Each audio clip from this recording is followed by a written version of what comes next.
What's up, y'all? Welcome into the LA Sports Brotherhood. It's me, Ryan, here with my brother Matthew, and we are back with another edition of major names transferring out of SC. There's been more losses. We've talked about this, unfortunately, multiple times in like the last week and a half. I think this one is the most shocking to see, not like from an expectation standpoint, because I feel like a lot of SC fans kind of felt that was like at least Zach Branch was gonna leave just because of the way he was performing, I guess. Which I get that. We'll get into that as well because the actual on-field difference might not be that felt that much, but I do think them leaving is really detrimental. And before I get into my spiel, I will throw it to you, Matt. Branch brothers are gone. Co-offensive coordinator and offensive line coach Josh Henson gone. He's taking an OC job at Purdue. You said Zach Hansen, the tight ends coach, is getting elevated to offensive line coach, I believe. So with all these changes happening back to back to back to back, Matt, where do you want to go with it? I think the Branch brothers are important. The immediate thing USC fans are gonna do is, oh, he's bad anywhere, couldn't run routes, which may be true. We saw him live. I mean, he's really struggled creating separation, Yeah. and that's a problem. But it's just more so the fact that I brought this up last time with Deuce Robinson. The Branch brothers, because Zion also left. Don't want to shade him. Yeah. Obviously, Zach's a bigger name, but they grew up USC fans. And like we talk all this time about a lot of these kids now aren't growing up USC fans, they're Oregon fans, Bama fans, so that's why it's a little different. Like USC isn't the top of college football where everyone wants to play there. They were like one of the few that were grew up USC fans, even though they're in Vegas. And so the Branch brothers would not have left unless they had to. And they had to. And I mean the bottom line is it just didn't work out either way. You could say it was because of his, abilities, the lack of route running, or you could say it was Lincoln Riley's team and offense, but it didn't work out to have him lead the team in targets and still not be as productive as we thought a top five player in the class, a composite 5-star would be. So it was both. I wouldn't. It's not necessarily best for both sides to move on because I mean USC would prefer to have an explosive athlete like that, but it was definitely best for him to move on. And you could try to downplay and say, well, he wasn't that good anyway. Like, go ahead. We got Makai Lemon. Like, all USC fans are going to do. This guy was the prized possession of that 2023 class. Him and Deuce. They were both top 30 composite 5-stars, and they're Yeah. both gone. I mean, who do we have left from that class? Just Makai, Elijah Page? It's it's a really big deal because if you're a 5-star right now, you look at SC, they just lost all of the 5-stars from 2023. None of them put up the stats they wanted. None of them got the draft mocks they wanted for composite 5-stars. So, and then you got, I'm sure you're gonna get into it. Damani Johnson, excuse me, with a Jackson, yeah. comment. Yeah, and it's just, I mean, Damani was a top 10 recruit. He left. His Branch, the same thing. Deuce, the same thing. So it's like if you're a 5-star and you see USC can't produce 5-stars or can't develop 5-stars, excuse me, and then all of them leave after 2 years, it's a big problem because if you look at USC right now, you're saying what's going on there, and that's kind of the bottom line. Yeah, it's kind of like you can't complain about something big if you can't control the small stuff. And to me, that's like you can't complain about NIL fully because obviously there's complaints just like about his presence. But if you can't control the stuff that you have in house, like developing 5-star talent, and they were Zach Branch. I mean, and anyone that's watched our USC preseason videos know I was never high on him as a football player. He's an incredible talent, but I think one of our not biggest disagreements, but like our biggest difference in how we saw the team before the season started was the receiver room because Zach Branch and Deuce weren't actually good at like good pass catchers. Deuce developed and that's a big hit, but Zach Branch on field impact wasn't very much at all, especially when he stopped being a good returner. But you can't, like you said it perfectly, you cannot consistently get 5-stars at a position where they're expected to be developed. And it's very difficult to make a huge impact as a freshman, as a 5 star anywhere, but especially as receiver because you're going up against guys with 2 or 3 years more experience. They're more physical than you. Like it's difficult.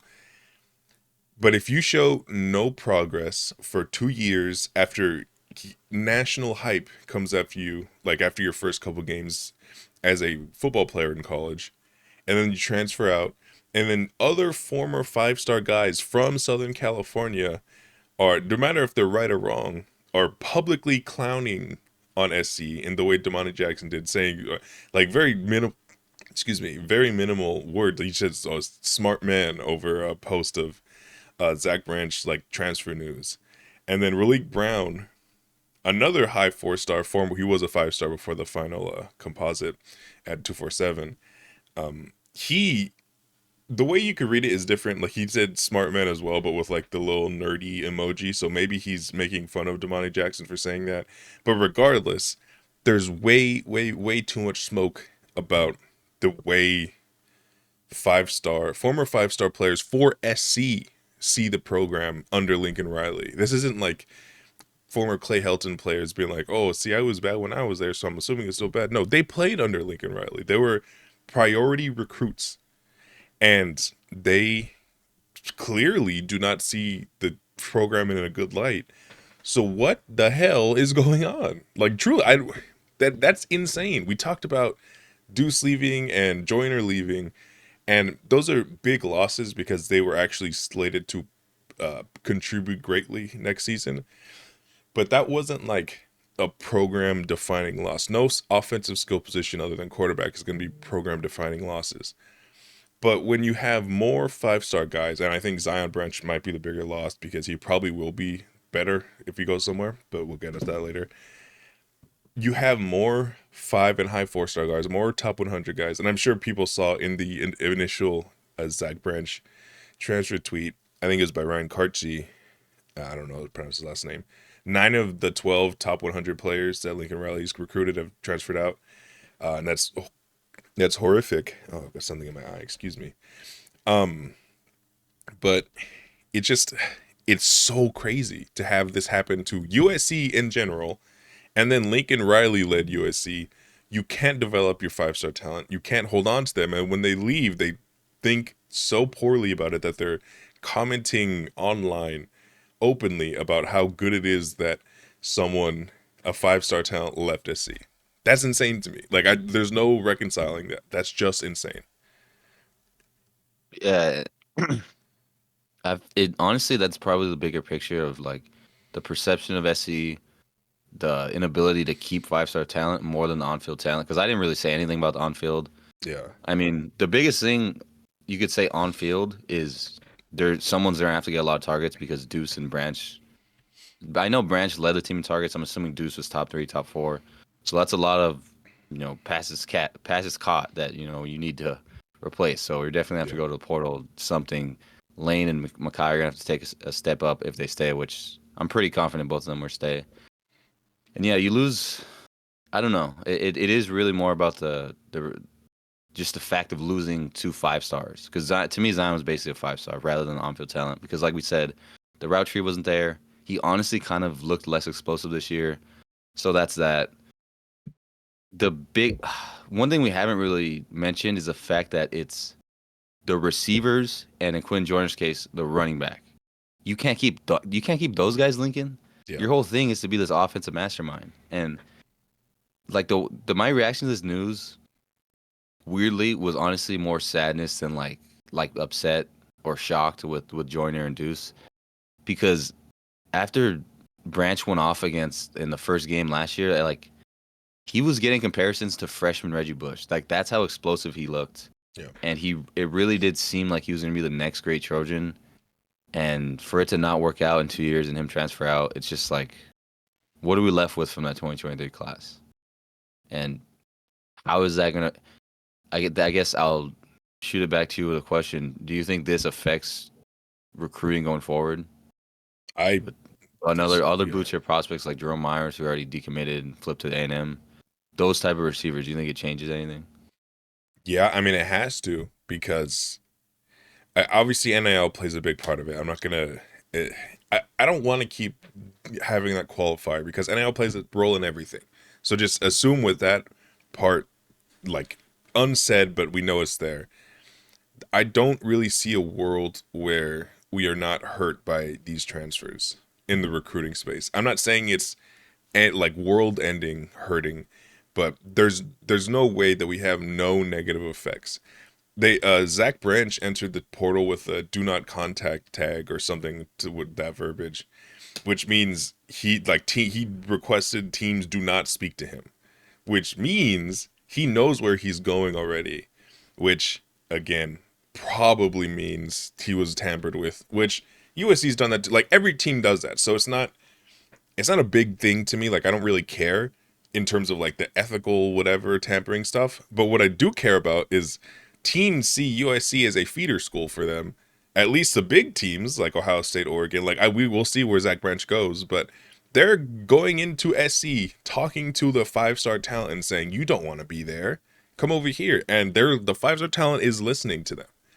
So that's like the biggest problem. USC is not respected anywhere. They're they're a joke to these Suller football heads, whatever, which I don't give a crap about.